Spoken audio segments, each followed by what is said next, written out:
Hello there and welcome. I'm Bob Proctor, and I'm going to share an idea with you that has literally changed my life. It's something that has evolved over the years. I've had some absolutely incredible mentors or teachers in my life, and I've been led to some pretty strong convictions over the years about what you and I are capable of doing. Unfortunately, I think many people go through life thinking some people got it and others don't. I've often said that most people are extras in their own movie. They make someone else the star, and they never live up to their potential. See, the truth is, there's no one alive that can even guess at what you and I are capable of doing.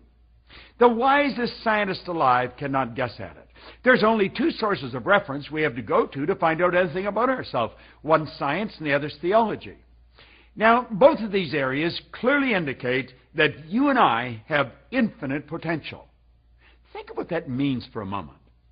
I've thought about it for a long time, and I've come to the conclusion I don't really know what that means.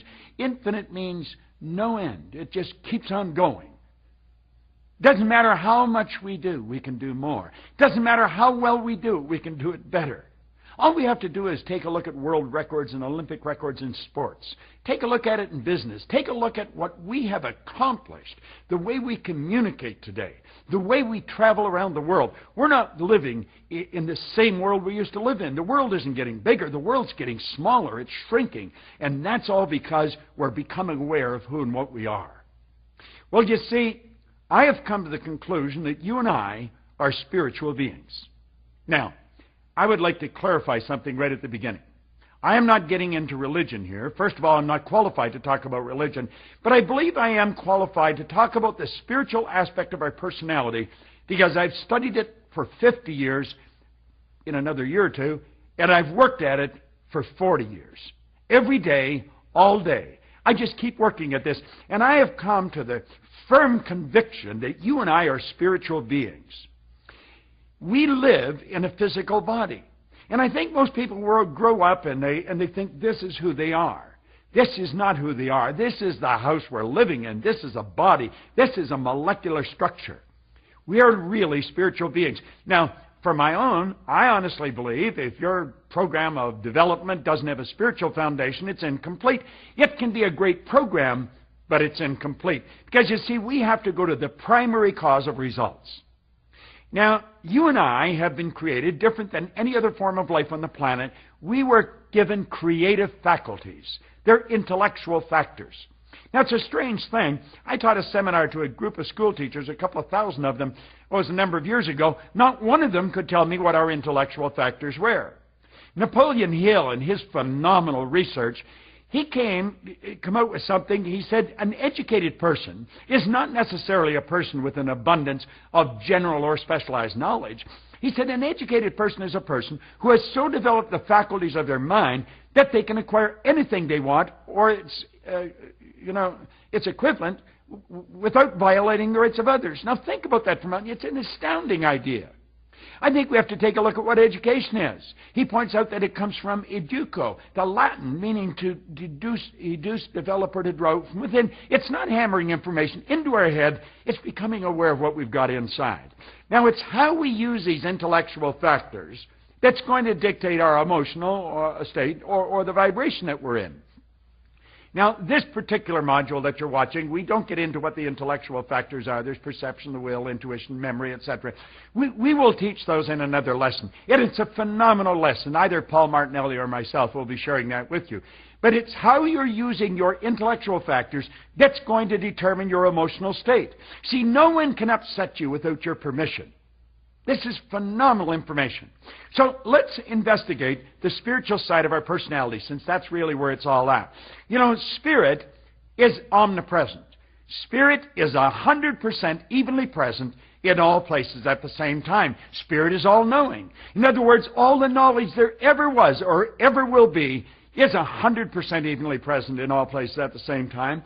And Spirit's all-powerful. All the power there ever has been or ever will be is omnipresent. Do you know what that means? All the knowledge, all the power is within us. We don't get energy, we release energy. I was 74 on my last birthday. I got more energy than most people 24. I have no intentions of slowing down. As a matter of fact, the more I become, the more I speed up. See, we don't have to slow down. We have to calm down. We want to open up and let Spirit flow freely through us. Do you know, all the knowledge is everywhere present. The way to build the internet has always been here. We just weren't aware of how to do it. The way to fly airplanes has always been here. We just weren't aware of how to do it. We have been letting logic control us, and our paradigm controls our logic. We've got to get out of the box. We've got to get into ideas that are totally illogical. That's what Christopher Columbus did. That's what the Wright brothers did. That's what Gates did. Took us to a world outside and took a look and say we're all part of it. We've got this phenomenal power. Now, on the movie The Secret, I quoted Dr. Wernher von Braun. He's considered the father of the space program. He said that the natural laws of this universe are so precise that we don't have any difficulty building spaceships. We can send people to the moon, and we can time the landing with the precision of a fraction of a second. He also said these laws must have been set by someone, which is an interesting point. See, I see the laws as the uniform and orderly method of the omnipotent God. A law is something that happens every time with every person everywhere. Well, one of the laws is the law of vibration. Now, the law of vibration operates on frequency. The law of vibration decrees everything moves, nothing rests. The wall that may be surrounding you right now is moving. If you took a microscope and looked at it, you'd see it moving. I've often pointed out in seminars that a body in a coffin is moving. They usually think I've really lost it at that point. But if you look at the remains on a corpse, you will see it moving. And if it wasn't, how would it ever change to dust? Now, that should keep you thinking for about 20 years. There are millions and millions of levels of vibration. We just got a few of them here on the screen. And let's think of this for a second. The highest part of you is the spiritual part, and the lowest part is the physical. Now, sitting right here in the center, the control panel in our life is what we've been given to choose with. We choose to grow or not. See, the basic law of life is create or disintegrate. Well, we've got this intellect, and if we use it properly, we will start to understand that every frequency is hooked up to the one above or the one below. Now, we're going to go a long way with this concept. That means that everything is connected. Everything, there's just one power, and everything we see is the manifestation of that power. But let's keep moving on here for a moment. Let's suppose we take a look and we see the S for the spiritual side, the I is for the intellect, and the P is for the physical. Now, let's take and activate our intellectual factors, one of them. And we activate it, and something in us starts to change. And we tap into the spiritual side of our personality. Where is spirit? Spirit's everywhere. Where's thought? Thought is everywhere. And we can think. It's the highest function we're capable of. And we pull the thoughts together, and we build an idea. And by holding on to that idea must move into physical form.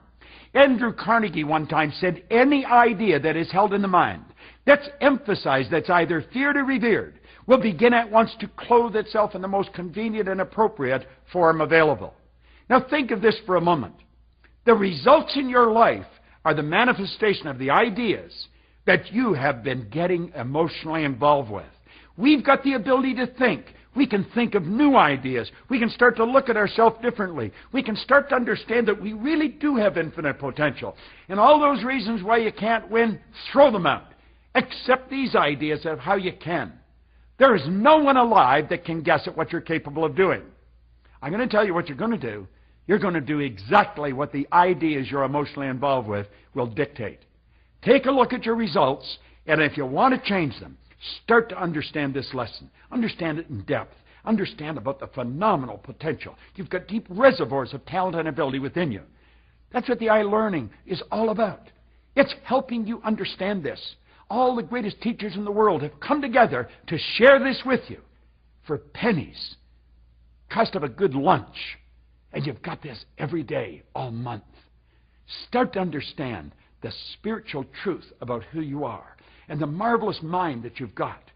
You are a creative being. You can create, and you are creating the life that you're living. If you don't like it, change it. I didn't like mine, and I changed it. Today, I'm happy, healthy, and wealthy. And you know something? I'm working on a great big new idea. And I know it's going to move into form. I want to suggest you do the same thing. This is Bob Proctor, and thank you.